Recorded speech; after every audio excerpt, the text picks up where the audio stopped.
Good evening, ladies and gentlemen. This is Zishan Rizvi from REhan AI Teacher Training Institute, Batch 21. Today, I'm going to discuss from ChatGPT that how exploring digital nomadism is it the future of work or no? So, good evening, GPT. Good evening. I'm all set. Thanks for the intro. Go ahead and ask your first question whenever you're ready, and I'll break it down with examples and insights to really get that discussion going. My first question in this regard, what does digital nomadism truly mean to you? Freedom or instability? That's a really key tension, and it's a great question. For me, digital nomadism is often a mix of both. On one hand, it offers freedom. You get to set your own schedule, choose your environment, and break free from a fixed office. For example, a friend of mine designs web interfaces while living in Bali. She says it gives her creative energy.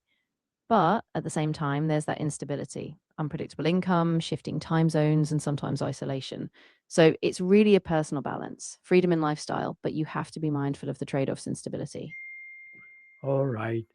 Do you think remote work has permanently changed how we define career? Absolutely, I do. Remote work has fundamentally expanded what a career can look like. It used to be that a career was tied to a place, your office, your city, but now it's much more fluid. Take tech workers, for instance. They can work for companies across the globe, building careers that don't depend on a commute. Of course, it also means that success can be redefined. Impact, flexibility, and work life balance become bigger factors. What motivates people to choose a digital nomad lifestyle? There are a few big motivators. For one, people crave autonomy. They want to craft their own routines and live on their own terms. Another big factor is a thirst for exploration, traveling, experiencing new cultures. And often people want a sense of purpose. They're motivated by aligning their work with their values, sometimes even choosing remote jobs that have a social or environmental impact. Okay. Is digital nomadism accessible to everyone or only a privileged few? That's a crucial point. While it's become more accessible thanks to technology like high speed internet, freelance platforms, it's still not fully equal. It often depends on factors like access to education, reliable internet, financial stability, and even visa restrictions. For example, someone with a corporate background and a remote tech job might find it easier than someone just starting out without a safety net. So it's growing, but it still carries inequities. How does constant travel impact productivity and focus? It's a bit of a double edged sword. On one hand, new environments can spark creativity. Some people find that working from a beach or a new city breaks them out of a rut. But on the other hand, constant travel can fragment your routine. You might lose focus with jet lag or shifting time zones. And sometimes the lack of a stable workspace makes it harder to settle into deep work. So it really depends on how you balance it, having routines, planning ahead, and being intentional about your schedule. Can a strong professional relationship be built without a physical office? Yes, absolutely. While a physical office used to be a cornerstone for connection, strong relationships can form through virtual tools, regular video calls, collaborative projects, even informal chats online. For instance, many remote teams build rapport by sharing small personal updates or celebrating wins.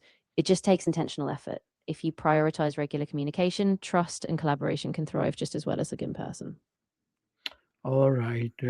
What skills are essential to succeed as a digital nomad today? Great question.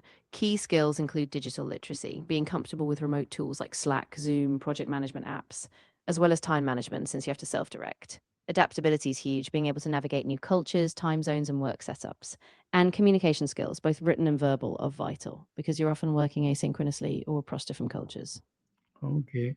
How does digital nomadism affect work-life balance positively or negatively? It can really go both ways. On the positive side, digital nomadism often allows for flexibility. You can design your day around when and where you work, which helps balance personal time and productivity. For instance, a digital nomad might spend afternoons exploring a city and work in the evenings. But on the negative side, boundaries can blur. Sometimes the always on nature of remote work means you never fully switch off. Without intentional boundaries, like setting off hours, it can lead to burnout. So balance depends on how you structure your time and set those boundaries. All right. Is the freedom of location worth the potential lack of stability? I think it really depends on the person and their priorities. For some, the ability to see the world, build experiences, and avoid traditional office constraints outweighs the risks. But for others, especially if financial or personal stability is a big priority, like having a predictable income or planning for a family, then the trade off might not be worth it. So it's really about knowing yourself and what risks you're comfortable with. How do digital nomads manage loneliness and social connections? That's a real challenge for sure. Many digital nomads build social connections by joining co living spaces, digital nomad communities, or even attending co working events. Online, they stay connected through social media, virtual meetups, or even shared projects. The key is being intentional, scheduling regular check ins, seeking out local communities, and trying to stay active in social spaces. Could companies fully embrace a nomadic workforce, or do they still need structure? I think it's a balance. Some companies really embrace full nomadism. They have distributed teams, flexible policies, and trust employees to manage their own schedules. But most still need some structure, regular check ins, defined deliverables, and a shared sense of purpose. For example, a tech company might let developers roam freely, but still set weekly goals or project milestones. So structure evolves, but doesn't disappear entirely. Okay. What industries are best suited for digital nomadism and which are not? The best suited industries tend to be knowledge based and tech driven. Things like software development, digital marketing, graphic design, writing, and consulting. These industries rely mostly on a laptop and an internet connection, so location independence is natural. On the other hand, industries like healthcare, manufacturing, or in person retail depend on a physical presence. For them, remote work is still more of a challenge, though hybrid models are starting to emerge in some areas. How does time zone difference impact collaboration and efficiency? It can be a real double edged sword. On one hand, it allows for a kind of asynchronous flow. Work keeps moving even when one person's offline. But on the downside, it can delay communication. You might have a 12-hour lag on a response or need to schedule calls at odd hours. So it demands a lot of intentional planning. Clear expectations, overlapping work windows, and documented processes help keep efficiency up, despite the time differences. Are digital nomads more entrepreneurial than traditional workers? I'd say there's a strong entrepreneurial streak, but it's not universal. Many digital nomads do run their own businesses, freelancing, consulting, or launching startups, but plenty also work for remote companies as employees. What's common is a sense of self direction. They often value autonomy and the ability to shape their own career path. Okay. So, entrepreneurial mindsets are definitely common, but not a strict rule.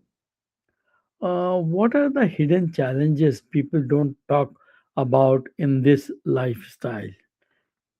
That's a great point. One hidden challenge is the lack of a safety net. No traditional HR support, fewer formal benefits like paid leave or health insurance. Another is decision fatigue. You're always making choices from where to work to how to structure your day. And there's often a sense of rootlessness, never feeling fully at home since you're always on the move. So it takes a lot of resilience and self knowledge to thrive long term.